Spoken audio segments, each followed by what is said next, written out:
Listen up, brand builders. This is how to use psychology to sell premium items and elevate your brand. Why would someone pay, say, £12,000 for a watch when, a £40 Casio tells the time more accurately? And why would someone pay £95,000 for a Porsche when arguably a Toyota gets you to the same destination? Why would someone pay £625 on a linen shirt when you can get one from H&M for £16? Why does it take 18 months to get a £30,000 Hermès bag or spend £10,000 on a coaching program when the information is free on ChatGPT, or you can probably get it from YouTube? See, it's not logic. All of this stuff is not logic, it's psychology. And in the next few minutes, I'm gonna show you the exact mechanics that make people justify premium prices and why founders accidentally destroy their premium positioning without even realizing it. And stay with me because I've got a couple more tips at the end that are gonna help you elevate your brand and make it feel more premium, because premium is not a price. Premium is perception engineered through psychology. This applies to you whether you're building a physical product business, a CPG brand, a luxury retail concept, a premium SaaS service, a high-end consultancy service, an expert-led personal brand that sells high-ticket coaching. See, the psychology does not change. It's only the expression of it that changes. And I'll talk about that more in the video. And this is all stuff I've learned from the last 20 years of working with top-tier brands at, major London agencies, contributed to Google's digital marketing flagship program where we taught high-level founders, CEOs, and some of the biggest brands that you'll be aware of how to do their digital strategy properly. And I also jacked all that in to build my own premium brand from a kitchen table to selling multi-million pounds worth of sales in an industry that's high-end and notoriously impossible to break through. So here's the thing that I've come to learn. Most founders copy a luxury aesthetic. And here's the thing that I'm seeing a lot from founders and entrepreneurs that are trying to elevate their brand or sell luxury products is they think offering luxury aesthetic and luxury vibes is the cheat code. But very few founders actually engineer luxury mechanics, and that's what this channel is about. Understanding the mechanics behind luxury and premium brands and giving you things that you can go away and implement. So without further ado, let's break these mechanics down. Number one, premium is about identity, not function. So if your brand is built purely on solving problems, you're building a commodity. And commodities are comparable, they're replaceable, they're bought on price. Premium brands don't compete on function. They compete on a magical thing called identity. See, a Birkin bag isn't just leather, it's status. Same way a Lamborghini isn't just transport, it's proof. It's proof that I fucking made it. A premium mastermind, a coaching program, isn't just education, it's actually elevation. You're elevating to the person you always felt like you could become by being around like-minded people, by being around high-level people, and being part of this exclusive club. See, behavioral science calls these identity markers, and these are signals that basically communicate who you are or who you're becoming. So understand that a value gets compared. If you're constantly offering more value, you're just comparable to every other brand that's doing the same thing. Identity, it gets justified. And what do I mean by that? They justify at the point of purchase, at the point of desire, if it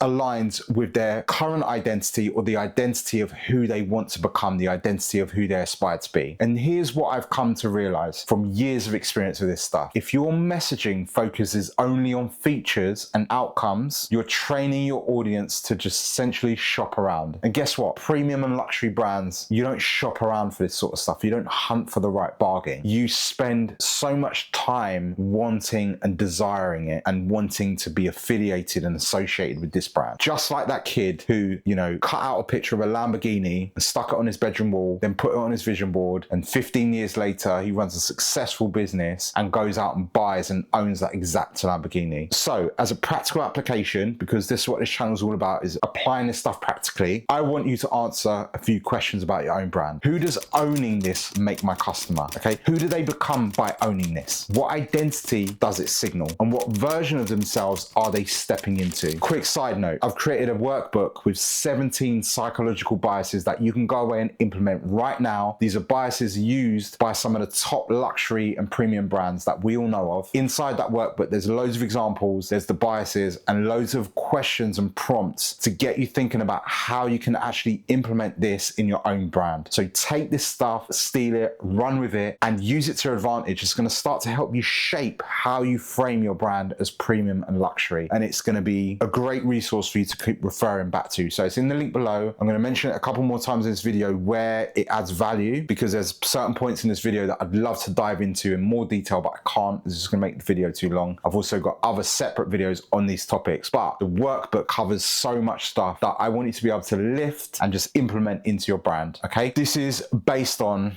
decades of research. I study this stuff for fun, working with top brands, top agencies, and also building my own magnetic, disruptive brand in an industry that's impossible to break into. And inside the workbook, a whole section is dedicated to engineering and identity positioning, because this is where premium begins. It begins in the mind of the consumer. But identity isn't enough, okay? There's another handful of biases that you can leverage that I'm going to mention in this video. Number 2, luxury brands use price as a signal, not as a barrier. What do I mean by that? Well, there's a really well-known behavioral bias called the price quality heuristic. We've all experienced it, okay? We experience it day in, day out, in fact. See, when we're uncertain about analyzing certain products, okay, so say you've got 10 products in front of you, we assume that the higher price means higher quality. So the higher price product in our mind is better, which for you means lowering your price often lowers your perceived authority. You can't be an authority and a luxury premium brand if you're constantly lowering your price or slashing it for sales. See, every time you discount, you teach your audience to question your real value. So they start to think, is that hoodie actually worth £300, $300? Or is it actually worth $75 because it's on sale right now for $75? Premium brands, they don't bribe demand. It's not like a hack or a trick. They actually engineer it in everything they do. So they use things like structured tiers, clear framing, confident language. They frame their products as investments, not cost. See, price becomes a positioning device that they use. Here's a test I want you to do quickly. If you remove the price from your offer, would the structure alone still feel premium? So your brand has got to answer these few questions clearly and concisely. Does my price signal confidence? Does my structure feel premium before price is seen? And is my language reinforcing value or defending it? So you never want to defend it. You want to reinforce that value, that premium offering, that luxury feel. So in the workbook, I break down specific price psychology and price framing models that you can use to elevate the perception. See, premium pricing is always intentional and it's done by design, but it has to be done correctly through all the mechanics I talk about on this channel. And when price is positioned correctly, something else becomes powerful. It triggers something called scarcity, which brings me on to point number 3. Scarcity increases desire. As humans, we want and we're wired to want what is less available. And most founders go about this the wrong way. They create urgency, okay? Urgency is more sales focused and slashing your prices and offering like a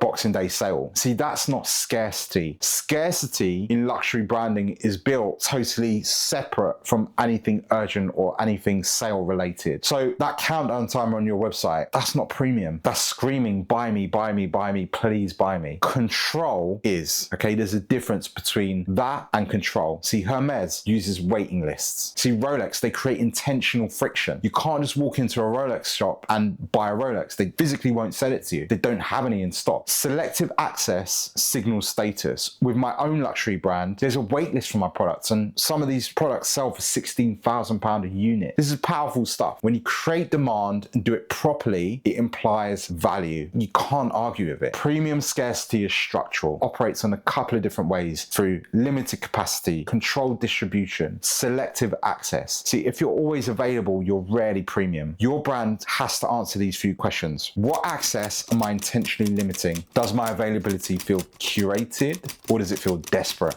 Am I creating desire through control or just through noise? And here's where most brands go wrong. They try to fake urgency instead of building desire, which brings us on to effort. Number 4, effort signals quality. Another powerful bias, the effort heuristic. We assume things that required visible effort are more valuable. And that's why Dyson, the Hoover guy, and the Hoover brand, talks about 5,127 prototypes. There's something specific and real about that makes it non-negotiable and believable. They didn't just say, oh, he tried a couple of times and he came up with the right Hoover. He tried 5,127 times. So you're thinking, fuck me, this must be better than my Henry Hoover that I've got sitting here. Guinness, totally separate brand. So when you go to the bar and your bartender's pouring you a Guinness, it takes 119.5 seconds for that perfect pour. They created a whole ritual around the framing of this product and the process that it takes to make the perfect Guinness. See, luxury fashion brands emphasize stuff like hand stitching. Visible effort increases perceived depth. It feels like there's a lot of effort that's gone into it. But here's the nuance. See, hustle doesn't signal premium. I see a lot of you brand builders out there just showing hustle. What luxury and premium brands do is they show refinement. So this could work equally if you're a content brand. Posting every day, it isn't premium positioning,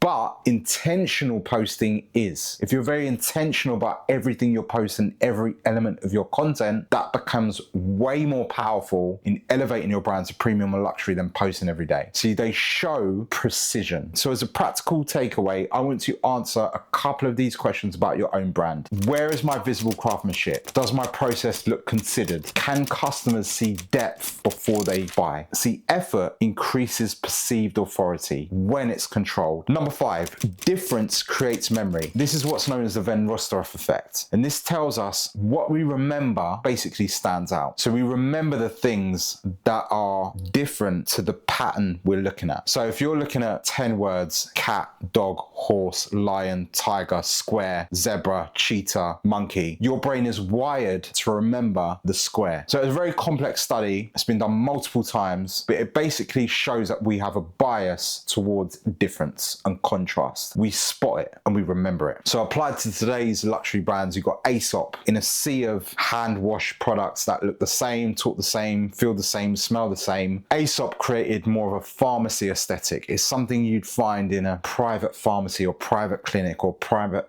healthcare facility. It's fashionable, but it's got a pharmacy feel to it. It smells beautiful. It feels lovely. You know, it's totally different to any product in the market. When you look at luxury fashion, brands like Celine and Tom Ford, they show a lot of restraint compared to brands like Gucci, who are really bold, loud, and out there. Cadence, you know, let's look at the drinks category. Cadence have elevated themselves to a luxury or premium offering within the drink space. You know, at £3 for a small can, and they're selling out, and they're one of the fastest growing drinks companies. They did this through minimal packaging in a cluttered retail environment. So if you look on the shelves, they all look cluttered, but then you see Cadence is very restricted, very design led. It looks beautiful. So what I want you to understand is premium brands isolate, they don't scream, they create contrast. Restraint is more powerful than noise. So your brand has to answer a couple of key questions. Where am I strategically different? What is my defining contrast? Is my distinctiveness deliberate? And if you look like everyone else, you compete like everyone else. You just get compared. Number 6 is identity alignment. See, aligning with someone's desired identity is one of the most powerful behavioral biases that you can ever trigger. We're going to dive into another video. If you enjoyed this stuff, if you find it useful, please check the link below. The workbook goes into a lot more detail and there's a lot more actionable takeaways that you can implement. Till next time,